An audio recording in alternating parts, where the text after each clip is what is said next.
Assalamualaikum warahmatullahi wabarakatuh. Pada kesempatan kali ini kita akan belajar pada tema 2, udara bersih bagi kesehatan. Subtema 2, pentingnya udara bersih bagi pernapasan. Dan kita sampai pada pembelajaran keempat. Sebelum kita mulai pembelajaran kita, jangan lupa untuk berdoa terlebih dahulu. Apakah kalian suka membaca cerpen? Sekarang mari kita membaca cerpen berikut ini tentang tanggung jawab dalam keluarga.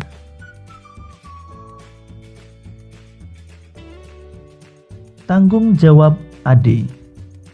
Sebenarnya, Ade tahu dan mengerti. Setiap hari, Kak Nina selalu membantu ibu menyiapkan makanan untuk dijual, mengantarkan ke warung-warung dengan mengendarai sepeda sebelum pergi ke sekolah. Ade juga tahu, Kak Nina sering terlambat tiba di sekolah karenanya. Tetapi anehnya, Kak Nina tidak pernah tertinggal pelajarannya. Kak Nina di rumah selalu mengulang pelajaran yang diberikan di sekolah. Dan rasa-rasanya, Kak Nina adalah orang yang paling baik di rumah ini. Dan Ade tidak pernah merasa iri bila Kak Nina dibelikan sesuatu sedang dia sendiri tidak.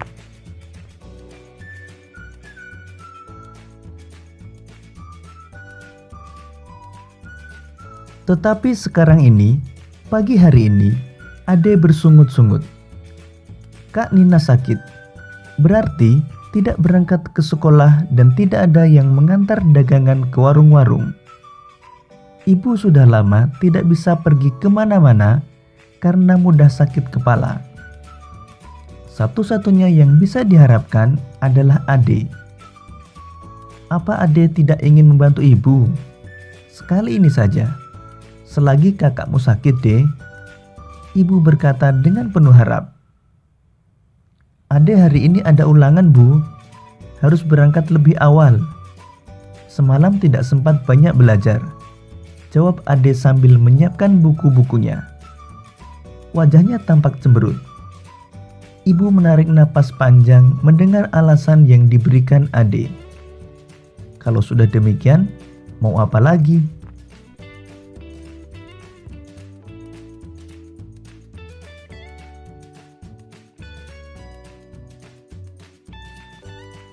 Biarlah saya sendiri saja bu, rasanya kepala saya sudah tidak pening lagi, seru Kak Nina dari dalam kamar. Mendengar suara Kak Nina, ibu lalu meninggalkan Ade yang masih berwajah cemberut. Betul, kau sudah sehat Nina? Ibu khawatir, nanti malah tambah sakitmu, kata ibu. Kak Nina bangkit perlahan dari tempat tidurnya lalu pergi ke kamar mandi. Ibu hanya mengawasi dari belakang sambil menggendong adiknya yang masih bayi. Kenapa tidak kau bilang dari tadi kalau badanmu tidak sehat, Nin? Kalau saja kau bilang selagi bapak belum berangkat, pasti bapakmu yang mengantarkan kue-kue dagangan kita ini, bisik ibu. Baru terasa setelah saya mandi tadi, bu. Mulanya tak terasa apa-apa. Mungkin sebentar juga sembuh, bu, jawab Nina sambil terus berpakaian.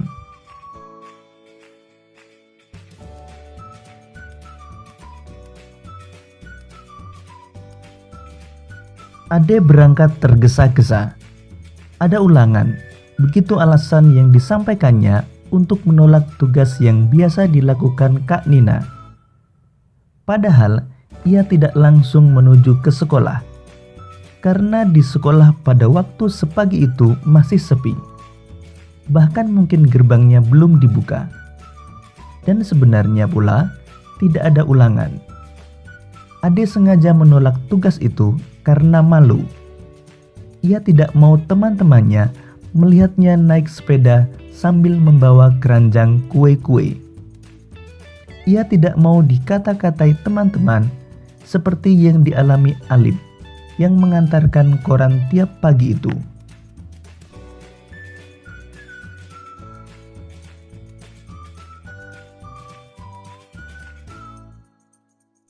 Hari masih pagi benar. Ade tidak tahu akan kemana tujuannya pada pagi itu. Apakah akan mampir ke rumah Tina atau Nino? Lebih baik ke rumah Yova saja. Biasanya anak itu sudah siap pagi-pagi sekali. Aku bisa meluangkan waktu menunggu siang di rumahnya, pikir Ade. Tiba di rumah Yova, Ade ternyata harus menunggu lama sekali. Yova masih berjalan-jalan bersama adiknya yang masih kecil. Mama Yova sedang menata meja makan untuk sarapan papanya. Kakak Yova sedang mengepel lantai. Papa Yova sedang mencuci mobil. Bi Icih sedang membantu mempersiapkan makanan di dapur. Dan Ade merasa jengah menunggu di teras. Tunggu sebentar, De. Yova cuma mengajak jalan-jalan Vina menghirup embun pagi. Tak lama lagi dia pasti kembali. Dia juga sudah siap akan berangkat, kata Papa Yova mencoba menenteramkan kegundahan Ade yang sedang menunggu itu.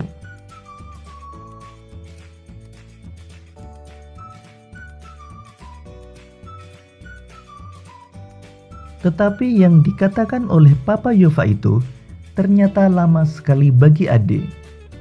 Jam dinding di rumah Yova menunjukkan pukul 6:10. Jarumnya bergerak perlahan. Ade semakin merasa tidak enak duduk di kursi teras. Tak lama kemudian, Bi Icih mengantar secangkir teh manis dengan ubi goreng. Silakan diminum, Neng Ade, Bi Icih menawarkan. Saya mau berangkat dulu, Bi, jawabnya kepada Bi Icih. Lalu kepada Papa Yova, dia pamitan sambil bergegas pergi. Terima kasih Om, saya mau berangkat saja dulu. Mau mampir ke rumah Nino Om? Ia tiba-tiba gugup. Papa Yova keheranan. Demikian pula Bi Icih. Mereka heran melihat Ade tiba-tiba pergi dan melangkah lebar-lebar meninggalkan rumah itu.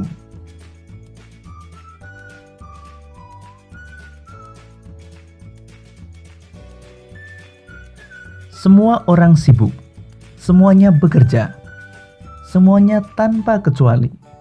Kak Nina juga, padahal Kak Nina sedang sakit. Karena tanggung jawabnya sebagai anak tertua dan juga karena rasa sayangnya kepada keluarga, Kak Nina berpayah-payah pergi mengantar kue. Padahal Kak Nina sakit. Bagaimana kalau sakitnya bertambah parah? Bagaimana kalau Kak Nina jatuh dari sepeda karena kepalanya pening? Bagaimana kalau sampai... Ade seperti ingin menangis selama perjalanan menuju ke sekolah. Hatinya begitu gundah. Ia tak jadi ke rumah Nino. Sekolah masih sepi. Baru beberapa anak saja yang datang.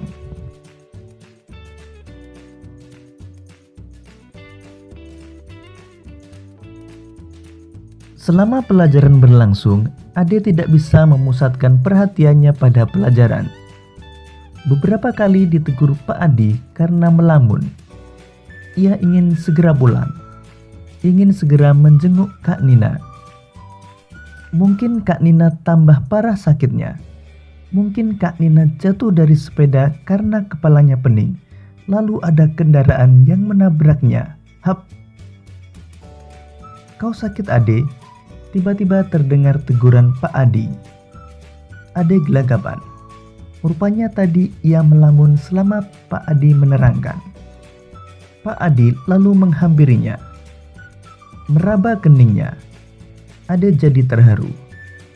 Kepalamu hangat, pulang saja ya, nanti bertambah parah, kata Pak Adi. Ade menurut. Ia bergegas meninggalkan sekolah. Ade berjalan dengan setengah berlari, agar secepat mungkin bisa tiba di rumah melihat Kak Nina.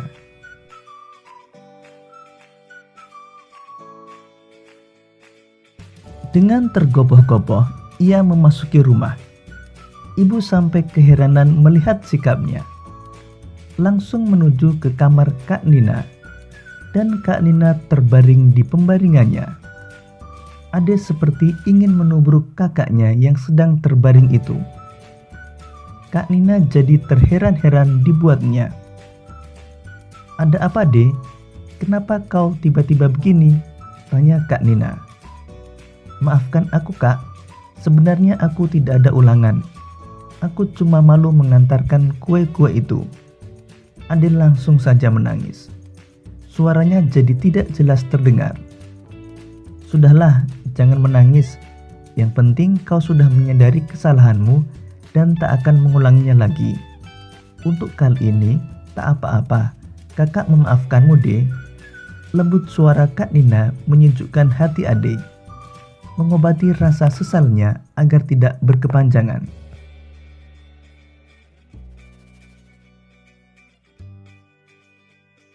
Dan keesokan harinya, Kak Nina masih sakit. Ade benar-benar melaksanakan apa yang dijanjikannya kepada kakaknya. Tanpa ragu lagi, Ade menjinjing keranjang kue-kue. Dengan sepeda, ia berkeliling mengantar kue-kue itu ke warung-warung. Tak ada yang mengejek, tak ada yang menggoda, tak ada rasa malu. Yang ada adalah rasa tanggung jawab yang besar. Demikian tadi cerpen tentang tanggung jawab Ade. Berdasarkan cerpen tersebut, mari kita jawab beberapa pertanyaan berikut ini.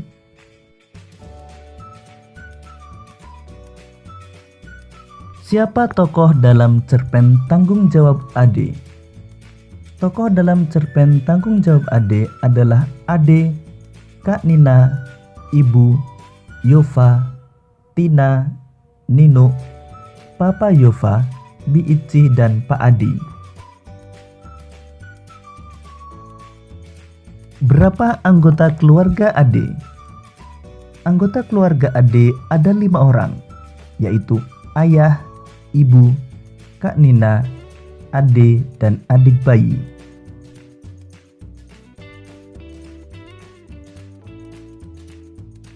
Siapa yang biasa mengantar kue setiap pagi ke warung-warung? Kak Nina biasa mengantar kue setiap pagi ke warung-warung.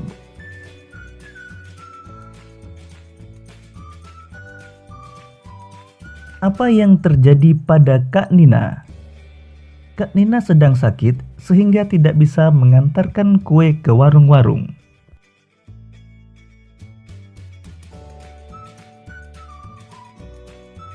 Bagaimana Ade menolak permintaan ibu untuk menggantikan tugas Kak Nina?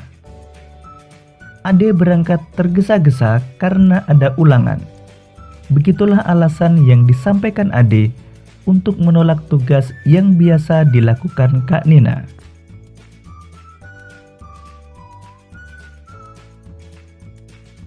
Mengapa Ade tidak mau menggantikan tugas Kak Nina?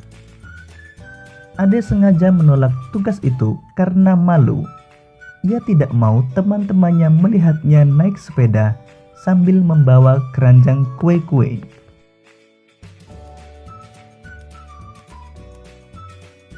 Di mana Ade menunggu sebelum berangkat ke sekolah?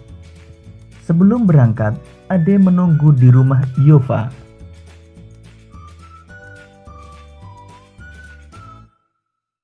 Mengapa Ade merasa gundah saat berlangsung pelajaran di sekolah?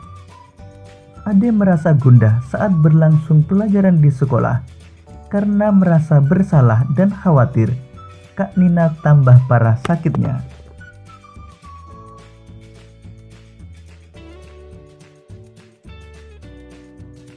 Apa yang dilakukan Ade setiba di rumah kembali? Ade meminta maaf kepada Kak Nina dan mengatakan bahwa tidak ada ulangan, namun hanya malu mengantarkan kue-kue itu.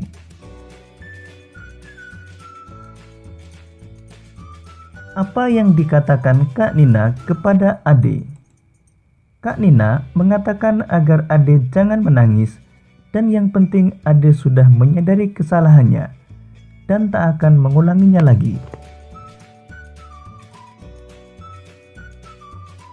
Pada cerpen Tanggung Jawab Ade, Ibu Ade mempunyai usaha makanan untuk dijual ke warung-warung. Dari usaha makanan itu, tentunya ibu Ade akan memperoleh keuntungan. Keuntungan inilah yang akan menjadi tambahan penghasilan bagi keluarga Ade. Usaha yang dilakukan ibu Ade tersebut merupakan contoh kegiatan ekonomi yang diharapkan dapat meningkatkan kesejahteraan keluarga Ade.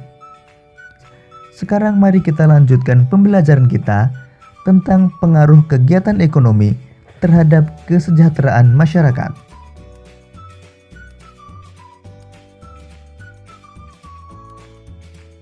Kegiatan ekonomi adalah suatu kegiatan yang dilakukan manusia untuk memenuhi kebutuhan hidupnya.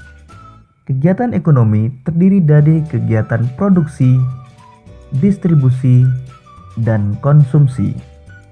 Ketiga kegiatan ekonomi ini saling berkaitan satu sama lain. Satu kegiatan ekonomi terhambat akan mengganggu kegiatan ekonomi lainnya.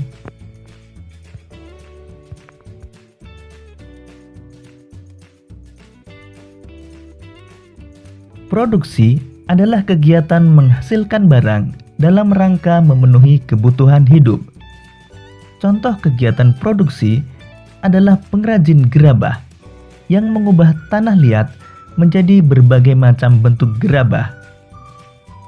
Orang yang melakukan kegiatan produksi disebut sebagai produsen.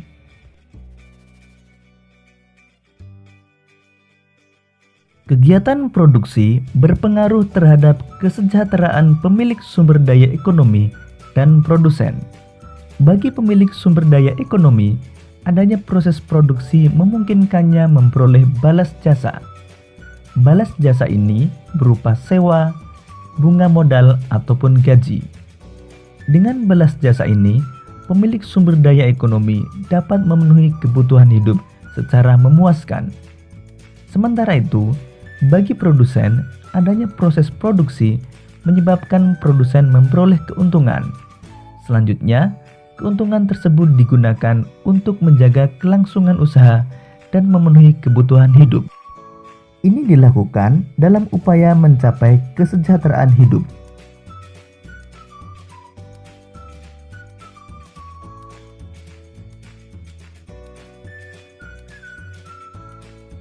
Distribusi adalah kegiatan menyalurkan hasil produksi dari produsen ke konsumen. Orang yang melakukan kegiatan distribusi disebut distributor. Kelancaran distribusi barang membutuhkan sarana transportasi dan akses yang memadai. Tujuannya agar hasil produksi dapat segera sampai kepada konsumen dengan cepat dan tepat.